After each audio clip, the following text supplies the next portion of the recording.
అదిరన్ సంచ మహేశ్వరంకి అతి సమీపంలో HMDA approved villa ప్లాట్లు ఈఎంఐ మరియు బ్యాంక్ లోన్ సౌకర్యం అందుబాటులో.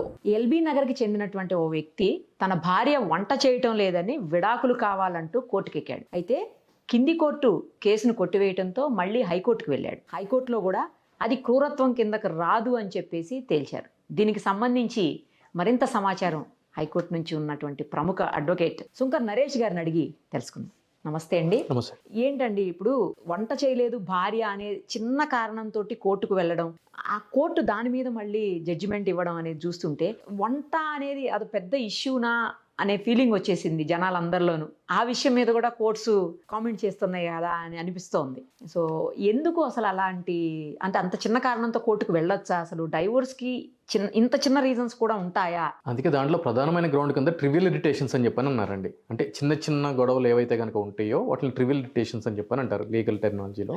దానికి సంబంధించి మీరు డివోర్స్ అడగడం అనేది ఎంతవరకు సబబు అని చెప్పే గ్రౌండ్ మీదే ప్రధానంగా నిన్న హైకోర్టు ధర్మాసనం వారు మీరు చెప్పిన విధంగా ఈ హస్బెండ్ లా గ్రాడ్యుయేట్ అండి. Husband law graduate. సో వీళ్ళకి మ్యారేజ్ 2015లో జరుగుతుందండి. 2017లో ఆమెకి మిస్క్యారేజ్ అవ్వడం జరుగుతుంది వైఫ్ కి. ఓకే. సో ఆ ఇష్యూస్ వల్ల ఆమె ఏం చేస్తుంది అని అంటే కనుక వాళ్ళ అమ్మగారింటికి వెళ్ళిపోవడం జరుగుతుంది. సిన్స్ 2018 నుంచి కూడా వాళ్ళు సపరేట్ గా ఉండటం జరుగుతుంది. సో దానికి సంబంధించి అతను కింది కోర్టులో విడాకులు కావాలి అని చెప్పని పిటిషన్ ఫైల్ చేయడం జరుగుతుంది.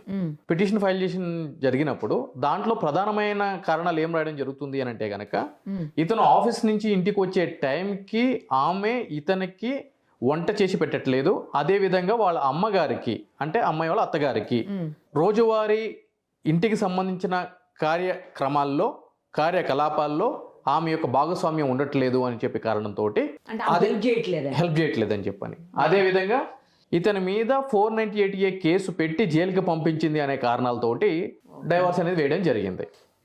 అయితే ఈ యొక్క కేసు క్రాస్ ఎగ్జామినేషన్కి వచ్చినప్పుడు సదరు భర్త విట్నెస్ బోన్లో చెప్పిన విషయం ఏంటి అని అంటే కనుక గతంలో ఆమె ఇంటి యొక్క పనుల భాగస్వామ్యం అయ్యేది, అదేవిధంగా నా తల్లికి కూడా సహాయ సహకారాలు అందించేది అని చెప్పి కూడా చెప్పడం జరిగింది. ఓకే. సో కింది కోర్టులో ఇతనికి వ్యతిరేకంగా అంటే ఈ కారణాల చేత డైవర్స్ ఇవ్వలేము అని చెప్పని కోర్టు కొట్టేసిన తర్వాత భర్త ఎవరైతే లా గ్రాడ్యుయేట్ ఉన్నాడో అతను అప్పీల్ చేయడం జరిగింది హానబుల్ హైకోర్టులో. సో దానికి సంబంధించి దిశోభ్య ధర్మాసనం వారు మొత్తం ఈ యొక్క అంశాలన్నింటినీ పరిగణలోకి తీసుకొని ఈ 498A కేసు ద్వారా క్రుయాలిటీ అనే ఒక ప్రధానమైన గ్రౌండ్ మీద అతను ఈ యొక్క డైవర్స్ అనేది ఫైల్ చేయడం జరిగింది. సో ఇప్పుడు వరకు మనం చర్చించుకున్న ఏవైతే కనుక విషయాలు ఉన్నాయో అవి క్రుయాలిటీ కిందకి వస్తాయా రావా అనే ఒక ప్రధానమైన అంశాన్ని చర్చించడం జరిగింది దిశోభ్య ధర్మాసనం.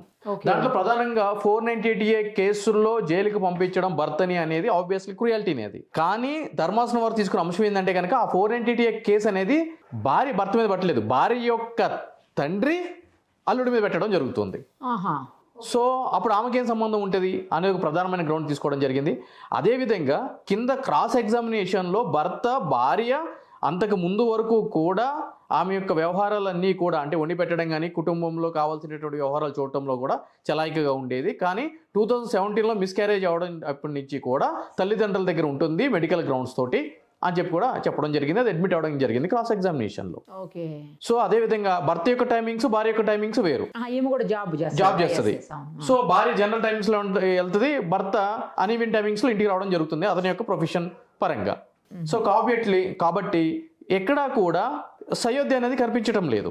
అంటే వాళ్ళ యొక్క గ్రౌండ్స్ ఏవైతే ఉన్నాయో ఆ గ్రౌండ్స్ వాళ్ళ యొక్క కేసుని బలంగా ముందుకు తీసుకెళ్లే విధంగా ఎక్కడ కూడా అటువంటి గ్రౌండ్స్ కనిపించట్లేదు. కాబట్టి దిశోభ్య ధర్మాసనం వారు ఏం చేశారు అని అంటే కనుక ఇటువంటి చిన్న చిన్న కారణాలతోటి అంటే భార్య వంట వండట్లేదని చెప్పని అత్తకు సహకరించట్లేదని చెప్పని ఇటువంటి కారణాలతోటి ఇటువంటి చిన్న కారణాలతోటి ఈ యొక్క విడాకులు అనేది ఇవ్వడం సాధ్యపడదు అని చెప్తూ భర్తకి వ్యతిరేకంగా తీర్పునివ్వడం జరిగిందండి. ఆల్రెడీ కింద కోర్టులో కూడా అదే వచ్చింది కదండి. కింది కోర్టులో కూడా అదే వచ్చింది. ఇంకా వాళ్ళకున్న రెమెడీ ఏంటి అంటే కనుక సుప్రీంకోర్టుకి వెళ్ళడం జరుగుతుంది. ఇక రెమెడీ అనేది సుప్రీంకోర్టుకి వెళ్ళటమే.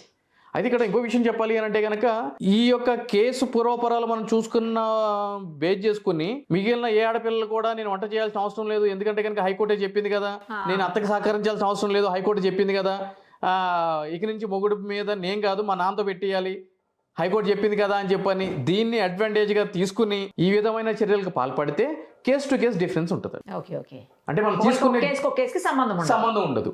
తీసుకునే గ్రౌండ్స్ కింద క్రాస్ ఎగ్జామినేషన్ కింది కోర్టు ఇచ్చిన ఫైండింగ్స్ వీటిలన్నింటినీ బేస్ చేసుకుని తీర్పులు అనేవి వెలువరించడం జరుగుతుంది. సో ఇటువంటి కారణాలతోటే ఎన్నో విడాకులు గ్రాంట్ చేసిన సందర్భాలు కూడా కోకోలలుగా ఉన్నాయి కోర్టులు. అంటే అత్తకి సహకారం అందించకపోవడం కూడా క్రియాలిటీ కిందనే పరిగణించాలి అని చెప్పని, భర్తని చూసుకోకపోవడం కూడా, అంటే ఆఫీస్ నుంచి ఇంటికి వచ్చే భర్తని చూసుకోకపోవడం కూడా క్రియాలిటీ కింద పరిగణించాలని చెప్పని కూడా గతంలో ఎన్నో హైకోర్టులు, సుప్రీంకోర్టు కూడా చెప్పిన సందర్భాలు ఉన్నాయి. కానీ కేస్ టు కేస్ డిఫరెన్స్ ఉంటుందండి. మనం తీసుకున్న ప్లీ ఏ విధంగా ఉంది, కింద క్రాస్ ఎగ్జామినేషన్ ఏ విధంగా ఉంది, విట్నెస్ బాక్స్లో మనం ఏం చెప్పాము, అప్పీల్లోకి వచ్చేటప్పుడు గ్రౌండ్ ఏం తీసుకున్నాము, ఇవన్నీ కూడా పాయింట్ ఫర్ కన్సిడరేషన్. సో వాళ్ళు హైకోర్టు తీసుకున్న ప్రధానమైన సారాంశం ఏంటి అంటే కనుక వైఫ్ పెట్టలేదు హస్బెండ్ మీద, వైఫ్ యొక్క ఫాదర్ పెట్టాడు అని చెప్పని. అది వైఫ్కి తెలిసి పెట్టిందా తెలియక పెట్టిందా అనేది మనం కింది కోర్టులో ఎస్టాబ్లిష్ చేసేటువంటి అంశం. Okay okay.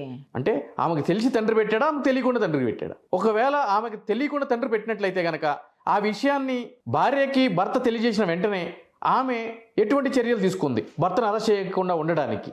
ఓకే. సో ఈ అంశాలన్నీ ఎక్కడ తేలాల్సిన అంశాలు? ట్రయల్లో తేలాల్సినటువంటి అంశాలు. సో ఆబ్వియస్లీ ట్రయల్ అనేది ఒక ఆర్ట్. ప్రతి ఒక్క మనిషి జీవితం, డాక్టర్ చేతిలో ప్రాణం పెడతారు, అడ్వకేట్ చేతిలో జీవితం పెడతారు. సో ఆ ట్రయల్ అనేది ప్రాపర్గా గనక జరగకపోతే ఏవైనా సరే వ్యతిరేకమైన అంశాలు కానీ అవతల వ్యక్తికి అనుకూలమైనటువంటి డిపోజిషన్ కానీ ఇస్తే మాత్రము ఇటువంటి ప్రతికూలమైనటువంటి తీర్పులు రావడం జరుగుతుంది. అంటే పర్టికులర్గా ఈ కేసులో జాబ్ చేస్తున్నది కాబట్టి ఆవిడ వంట చేయాల్సిన అవసరం లేదు అనేమన్నా కోర్టు చెప్పిందా అండి? లేదండి. కోర్టు ఎప్పుడు కూడా పర్సనల్ ఇష్యూస్ తోటి అవుట్ ఆఫ్ ది బౌండరీ ఎప్పుడు వెళ్ళదండి.